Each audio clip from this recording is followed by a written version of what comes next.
오늘은 5개 반 지파에 대해서 우리에게 소개를 해주고 있습니다. 므낫세 지파는 이미 저 동쪽에 있는 므낫세 반지파를 얘기했고, 이제 이 서쪽에 있는 므낫세 반지파를 또 얘기하고 있고, 맨 먼저 소개하고 있는 건 이사갈, 그리고 베냐민, 납달리, 에브라임, 아셀, 다 북쪽에 있는 지파들입니다. 그러니까 북왕국을 이루었던 지파들이에요.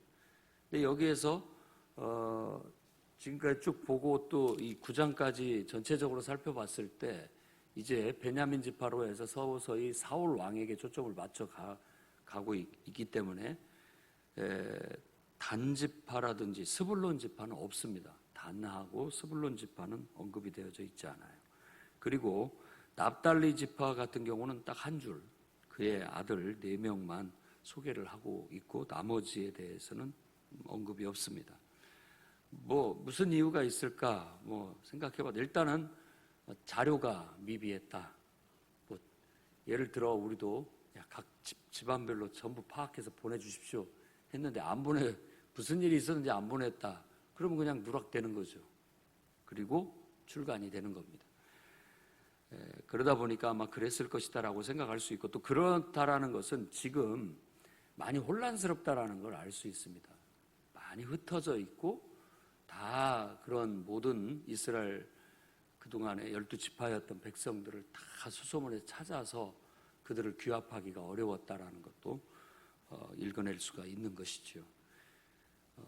망해버린 나라를 그래서 뿔뿔이 포로로 흩어져서 각 나라에 각 지역에 흩어져 살고 있는 이스라엘 백성들을 다시 규합해서 옛날에 그 전통을 따라 12지파로 된 새롭게 또 재건을 이룬다는 것은 쉽지 않았던 것입니다.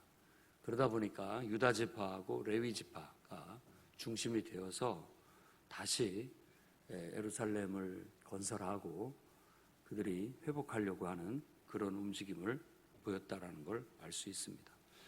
이제는 어떤 지역에 따른 지파 개념보다도 전통에 따른 12지파, 그것만이 더 의미가 있었던 겁니다. 어찌 보면 이제는 12지파로 딱 구획된 그 어떤 정해진 지역 안에서 그렇게 다시 그 지파들이 모여 사는 것은 어려운 상황에 놓여졌다는 것도 알 수 있는 것이죠. 자, 이사갈이라든지 또 베냐민, 그리고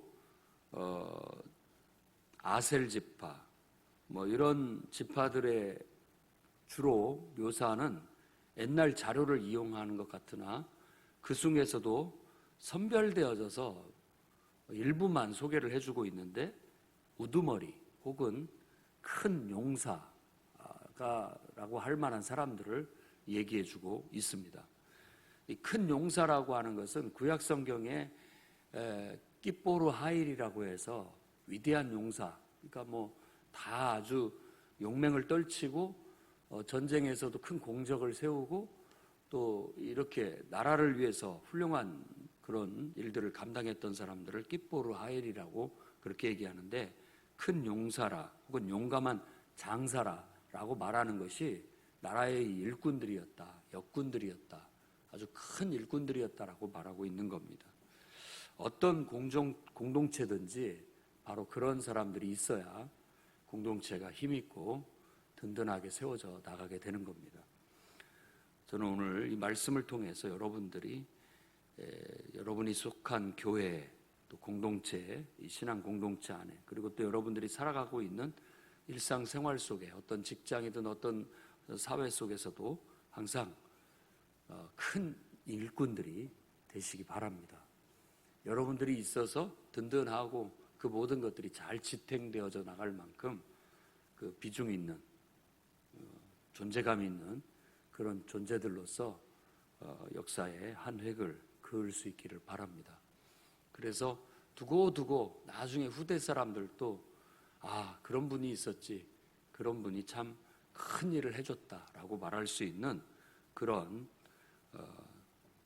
존재로서 우리 성도들이 교회에서나 또 사회에서나 존재해 나가야 되겠습니다.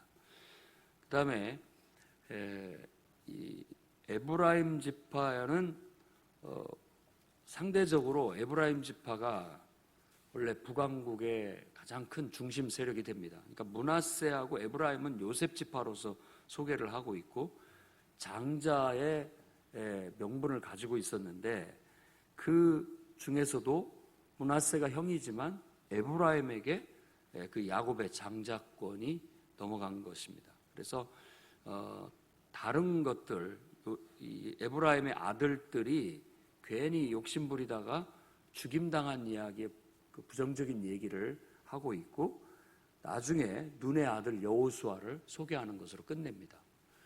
그러니까 이 북쪽 왕국을 이끌었던 그러니까 여로보암, 그러니까 남북이 나눠졌을 때 그 여로보암이 에브라임 사람입니다. 그 여로보암의 어떤 부정적인 이미지를 이 속에 담고 있다고 볼 수 있고 오히려 에브라임의 긍정적인 면은 바로 눈의 아들 여호수아, 그러니까 이스라엘의 큰 지도자였던, 그래서 가나안 땅을 정복하는 데 앞장섰고 또 가나안 땅을 다 정복하고 분할하고 정착하고는 뒤로 물러난 여호수아를 아주 중심에 놓고 얘기하고 있는 겁니다.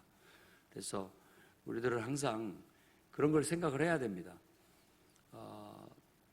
지도자로서 또 큰 일꾼으로서 서는 것 좋지만 항상 잘못된 선택을 하거나 잘못된 길을 가게 됐을 때에는 오명으로 남는 것, 그리고 또 바람직한 역할을 하고 바람직한 길을 가게 됐을 때는 아주 큰 위인으로 남게 된다라는 걸 기억한다면 하루하루 우리가 살아가는 선택과 또 하는 모든 일들을 신중하게 생각해야 되고 또 그로 인해서 우리 인생이 정말 오명으로 남지 않도록 부끄럽지 않은 인생이 되도록, 그래서 하나님 앞에 긍정적이고 또 의미 있고 가치 있게 쓰임받는 인생이 될 수 있도록 힘써 나아갈 수 있었으면 좋겠습니다.